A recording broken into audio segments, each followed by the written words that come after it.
All right, I wrote an article earlier in the week called Rush Limbaugh, the Drag Queen and the Judge. You can read it at Town Hall or Christian Post. Just go to AskDrBrown.org, click on latest article. And I referenced a conversation that Rush had with a caller who identified as Tina. It was actually Gina. And Gina posted this in response to the article. I was the caller. Rush got my name wrong. I'm going to tell you the same four things I tell any other bigot who proclaims himself to be Christian. According to your Bible, Jesus said at least 20 times that there is only one thing you have to do to get into the kingdom of heaven, and that is love Jesus. Of course, I'd take issue with that. He said many other things. He said if we love him, we'll keep his commandments. But back to what Gina said. Jesus also repeatedly said that you show your love for him by how you treat the least among you. Deliberately using wrong gender references is a hate crime in Colorado. So come here and say it to my face. Is it really Christian to hate on people with birth defects? I have two cousins who, because of flaws in their DNA, were born one blind, one retarded. Do you hate them too? I'm going to call your show and see if you have the guts to let me on. Well, not a matter of guts. I'm very glad to have you on. So thank you so much for calling. Welcome to the Line of Fire. Why don't you tell me what's on your mind? Speak to me freely and plainly. Sure. Thanks for having me on. I think one of the most important things is even media outlets that claim to be pro-transgender people and pro-equal rights don't necessarily want to let us get on those shows and represent. So I did appreciate getting a chance to be on Rush's show, and I very much appreciate the chance to be on your show. You bet. So just so folks understand, you were not born Gina, is that correct? That is correct. People often ask, when did you know? And most transgender people generally say, I knew it before I knew anything. I just thought I was that gender until they told me otherwise. And I'm a writer and a storyteller. You can look my name up on YouTube and see a couple of long storytelling performances I did that address these issues.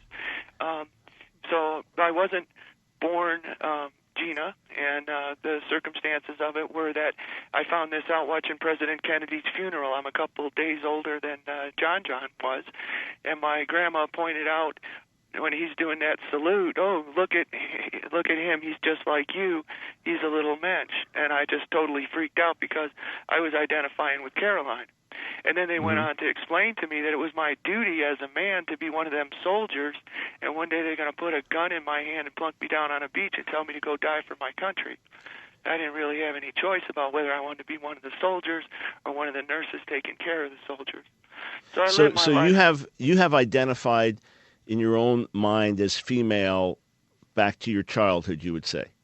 Yeah, but, I made a really concerted effort to be the man that I was supposed to be. And my dad did a good job of teaching me how to be a man, and we had a bunch of uncles that were Army Rangers, and they helped found the Michigan Militia, and they were raising us to fight the race wars from the time me and my cousins were big enough to walk. So I had some people really teaching me how to be a man, and I think I did a good job of it until I just couldn't do it anymore. And how old were you when that happened? I was 47. Over time, it had been building up, and I marched in the Gay Pride Parade, and I realized that I could be. I didn't have to be in a group of whatever kind of groups of other people. I didn't have to be like them. I could go at my own pace, at my own snail's pace transition. It took me 40 years to get there and be a woman. And Colorado had just recently passed laws protecting transgender people from being fired from their jobs for being transgender. And I came out at my job. I was a librarian and a teacher at a small college, and I promptly got fired on a pretext of insubordination. So, let me ask this, and I'm just trying to understand, because there are many different situations that would come under the umbrella of transgender these days. Were you attracted to women or men? That was one of the problems that I definitely wrote about in an award-winning story that was named Best of the Year in Nonfiction by the Loyola Maryland journal. When I went to college, it was like black letter law that if you were interested in women, you could not be considered to be transsexual. They had like 4 rules. You couldn't be transsexual if you were insane, if you were an alcoholic, or if you had had sex with a woman in the last 2 years.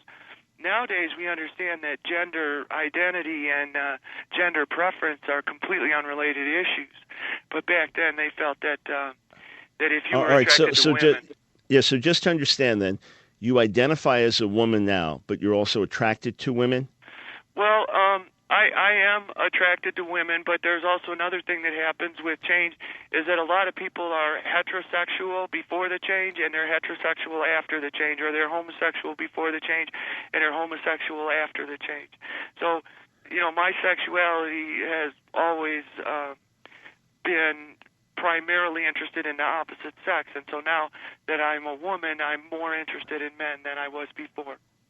All right, and have you gone through sex change surgery, and are you taking hormones? Well, I definitely take hormones. I've been on hormones for 7 years, and I pass as a woman, and I work as a woman. Most people have no idea that I wasn't born a woman unless I tell them, or if I talk in a deeper voice like this, or go sing at karaoke.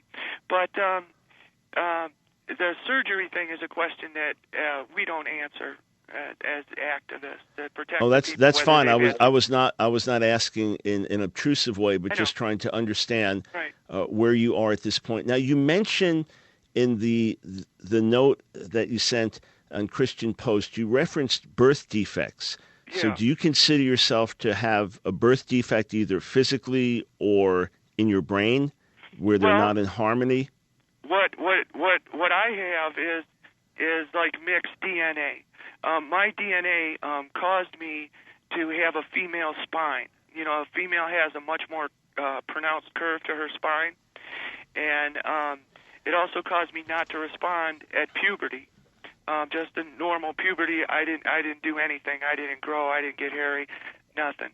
And now, what if you had taken male hormones, male enhancing hormones at that point? Well, that's what I did. Except at that point, you did it naturally.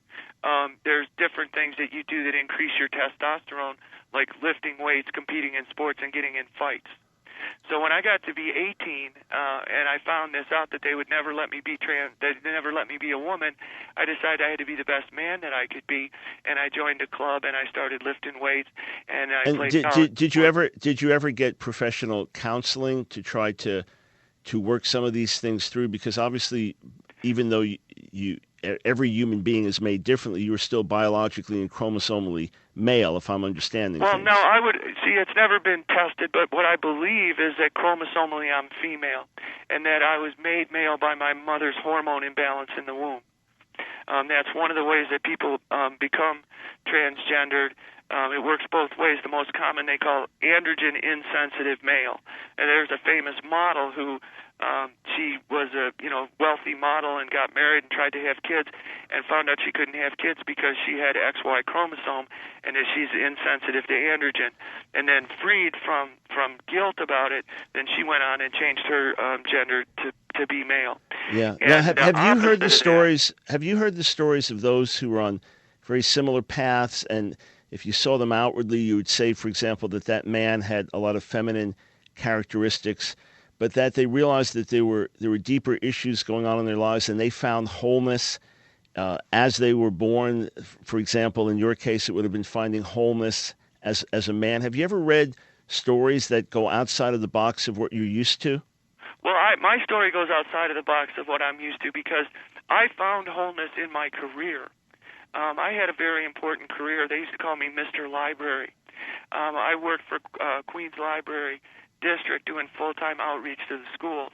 And I had 16 schools in my area that I helped the teachers understand how the library could help them. I helped the teachers understand how the Internet was going to change what they could do. I did book talks to the kids. I brought thousands of kids into the library. And, I had this great library career. I was a leader. I mean, you could look up my old name and find all kinds of things that I had published. And I found a great deal of satisfaction in that, and very often lost, what we call the gender dysmorphia, that you're unhappy with your gender. That just got buried under how happy I was with my career. Right. I'm sorry to jump in. I've got a break, and I've tried to give you a full segment here. Let's do this. I'd like to send you a book. I'm not going to put you on a mailing list or anything, written by a friend of mine, and I'd love for you to read it and then give a call back, all right?